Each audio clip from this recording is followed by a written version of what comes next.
Hello and welcome back. Today I'm going to be watching and reacting to Cost of Living in London. What I spend in a month in 2021. These are going to be breaking down, I guess, the costs that she pays. I'm assuming living costs, transportation, utilities. And I currently find this extra fascinating because I was just looking at home prices around where I live. It is unfortunately a very pricey area. I've heard, other places such as, London, Paris, New York are also very, very pricey. I think Tokyo as well. So let's see how this compares to where you live in London or the UK or Europe. Let's break down these expenses and really get a feel for this. It's going to be scary. Let's go. Where do I even start with London? It's one of those places that completely draw you in. People from all over the world, myself very much included, come here hoping to soak up all the culture, the history, and the beauty. But all of it comes with a hefty price tag. And where is she from? I can't guess her accent quite yet. Today, I want to tell you all about how much the privilege of living in London really costs. Whether you've come here hoping to move to the British capital or you're just curious, no shame in that, you have come to the right place. I'm going to start breaking it down by talking about my rent, which is the biggest expense that you're going to have. When I moved back to London 1.5 years ago, I did what most people my age tend to do. I went onto a website called Spare Room, where you can find flatmates and different houses and flats. And I did just that. I found 3 housemates and together we rented a place in the London Borough of Southwark, which is in southeast London, and we rented a 4-bed house. We are in zone 2, which means we're quite close to central London. We have the overground nearby and loads of space. Now, we're no longer straight out of uni, so we're happy to splash out a little bit more than we might have been in the past. So straight out of uni as in university? Is that a saying over there? I'm assuming it's a safe bet on my part. My rent comes to £800 a month. To give you a bit of an idea what different kind of money brackets can get you, I've pulled a few examples. This first flat is in zone 2, so relatively central, and you can get this room for £475 a month with bills included. Next up is this more spacious 2-bed house in Stratford for £750. It's a bit further out, but it's an up-and-coming area, very well connected. It has the Olympic Park nearby and the Westfield Shopping Centre. Sounds nice. This nice third area. one is a studio in... Since I've been looking at a lot of real estate myself, I want to know the important parts of this. This is like a little piece of the puzzle that I want to know, and maybe you do as well. I'd like to know, she's just renting a room? Is that what this website is? Or is it like a flat with a couple people, I think she said. So I'd like to know what the square footage is, how many beds, how many baths. Are there any community type centers here? We have a lot of community type centers here that are, there's a small gym a part of your community, stuff like that. So there we go. And perhaps this doesn't say any of that. Well, that's just a bummer. That's so important. We shall move forward without this information. That is okay. Maybe it's just me that wants to know more information. This third one is a studio in Peckham. It's in zone 2 and close to an overground station, but you can see that living alone is expensive at £1,000 per month, and the place is really quite tiny. Final example, here's what paying £1,841 per month could get you. Super nice. It's a really beautiful modern house, Very but modern. Considering how much you're paying, you don't get a huge amount of space. So that's it, £800 on rent, bearing in mind that you can pay a lot less and definitely a lot more. Next up, let's move on to bills and utilities. Number 1, you've got water, which comes to about £10 a month. Then you've got gas and electricity, that's about £10 a month as well. And then finally, you've got internet. For us, we pay £44 a month for fiber optic Virgin Internet. This next expense is very UK and London specific, and that is council tax. Council tax is money you pay to your local council, I know, right? In order to provide vital services like taking out the bins and funding libraries, keeping the streets nice and tidy. On the government website, if you type in your address, you will be able to see how much you pay and also how much other people on your street pay, and this depends on the value of the property. Another very British custom is paying for a TV license. Anyone that owns a TV in the entire land has to pay this fee, and the fee comes to £159 a year, which I think is pretty steep. And what is the point of a TV fee? I guess more, what is it paying for? What service do you get for paying this TV service? Just channels for everyone? That's strange to me. Those are both, I mean, the first one's kind of just like your local tax, your little city tax to maintain and run the city. Second one, very funky to me. I have no idea what that even pays for other than just maybe local channels or channels for everyone.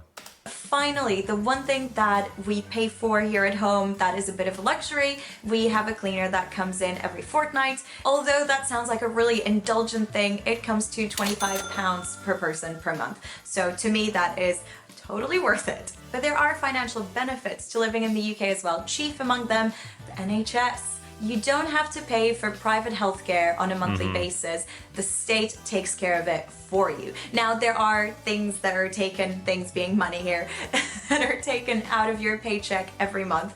But ones that is taken care of, you don't even get the money, so you don't feel like you're parting with it. That's it. You do have to pay extra for dentist appointments and stuff like that. But on the whole, it is very affordable, very well managed, and we love the NHS here. That's the sense that I got, definitely from the videos that I've come out with that mentioned the NHS. I didn't even know what the NHS was until maybe 2 months ago, maybe 3 months ago. Maybe a few flaws, but the majority of the people really love it, and it does seem incredibly great. And I consider you all lucky to have it. All those expenses come to £95 a month, and don't worry, we are just getting started because our next category is subscriptions. None of these are directly related to living in London, but they are the kinds of expenses that people with a lifestyle that's similar to mine tend to have. Number one, I pay £10 to Voxy. They're my phone provider. I get, I don't even know, 6 gigabytes of internet or something like that. It's a pretty sweet deal. Next up, we've got Lightroom. Now, this is quite a lot of money. I pay £10 for it on a monthly basis, but I use it to edit my photos for my Instagram, which, by the way, you should totally follow. Epidemic Sound, again, this is very me specific. It is a big library of royalty-free music, which I use on my videos. You probably... Beautiful, isn't it? You hear it Worth now. every penny. Next up, we've got email hosting. Again, very specific to me. I pay £4.60 for this. It's called the Google Suite. Next up, we've got two wildly unnecessary ones, but a lot of us probably have them, and that is a Netflix subscription, which in the UK costs £9.99, and then a Spotify subscription, which costs $8.99. These prices, by the way, vary based on where you are. So, for example, my parents in the Czech Republic pay a lot less money than me. What I'm saying here is, if you have a card and an address in another country, maybe think about it, okay? I'm not saying, I'm just saying. 3 more left. I've got website hosting, which costs me £7.20 every month. Again, a very me expense. Then we've got iCloud, which I just pay to boost my storage to 200 gigabytes, and that costs me £2.49.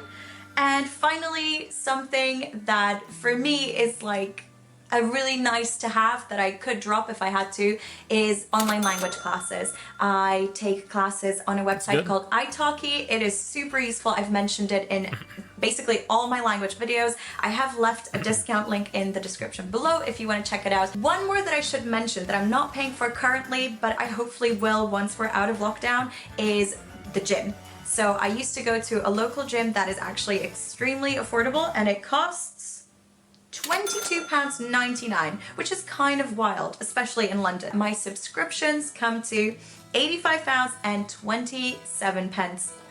So I just skipped this section, the subscriptions, because it's very specific to her and kind of her business, which is this, the YouTube and social media. Every month, which frankly isn't great. So maybe doing this video is going to be really good for me. Maybe it's going to force me to reevaluate my budget. In fact, I already am, and I feel terrible. Our next category is travel, and this has obviously been deeply impacted by all the lockdowns we've had over the past year, but on a regular basis, and the life I hope will return to someday, I would buy something called a monthly travel card. I typically get a Zone 1, 2, 3 travel card, and that costs £167. So I guess in every city there are zones like this. I know France definitely has one as well, kind of similar with like these outer rings further and further from the city center. I'm trying to figure out where this even is. Oh, I see the London Bridge. I wonder what section I stayed in. Where's East Putney? That's where I was at. That's where I stayed in the Airbnb. East Putney. Maybe I was just so far out. I don't know. I think it is off this map. And 10 pence. So it is not cheap. And if you do want to lessen the burden of traveling on public transport, one thing you can do is stick with buses. Now, it will require a lot more time and a lot more patience because they tend to have a fair few delays. But here is the math. If you travel by bus only, you will pay £4.65 per day, which adds up to £87.60 per month. Now, if you have a car, we're moving on to the opposite side of the spectrum. That will cost you a lot of money. And I'm not just talking about the upkeep and the insurance and the gas. I'm talking about physically going into central London. We have something called the congestion charge, and it adds up to £15 per day. Our next category is a congestion charge. How is this enforced? Congestion charge. Is it wherever you park has this fee, or if you're not supposed to, if you don't have this certain ticket, you can get a ticket? How is that enforced? What is it? I want to know more about this. Because maybe they need something like that here in LA. Big one, food. Now I say it's big not because it necessarily needs to cost a lot of money, but because there's so much variability. For example, some people will be very content just getting the basics, cooking at home, and that's it. And that way you can save a ton of money. Yeah, it's the But best. if you're like me, for example, sadly, you might end up spending a lot of money on this. I have put together all of my shopping for the past month. The total sum was £122.52, and that's just on groceries.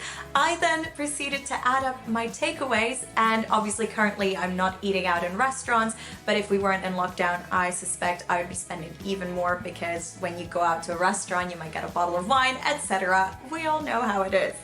I spent £87.70 on takeaways last month, and I should point out here that it was February, which is a much shorter month, so I don't even...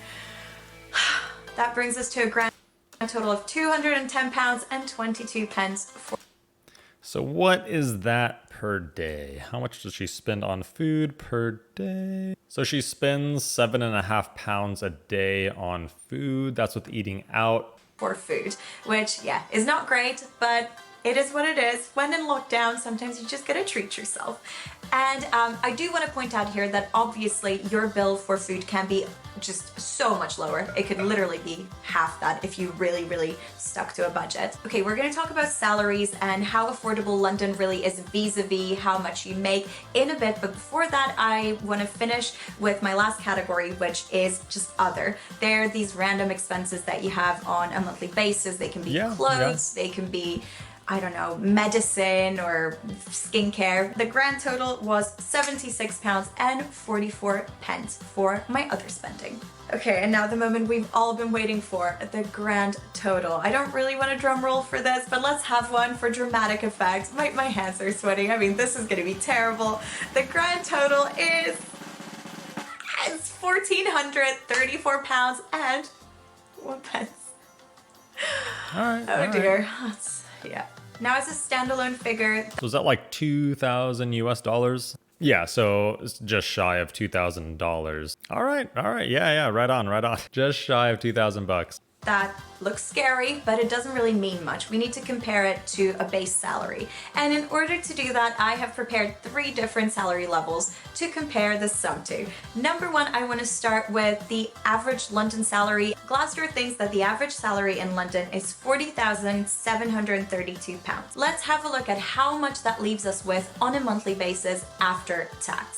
I just typed the numbers in here, and here's our figure, £2,612 every month after tax. And now for the fun bit, let's subtract my monthly spending from this figure. What we are left with is £1,178, which frankly is pretty promising. That to me doesn't look bad at all. You still have plenty left over for savings, which I think is something that's very, very important. You always want to have an emergency fund in case the world goes bonkers like it just did.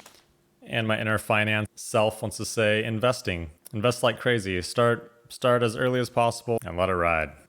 But there are many, many, many people in London working for minimum wage.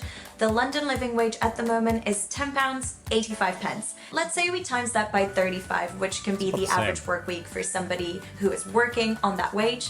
we get to a grand total of £19,747 per year. This annual salary will leave us with £1,422 per month after tax.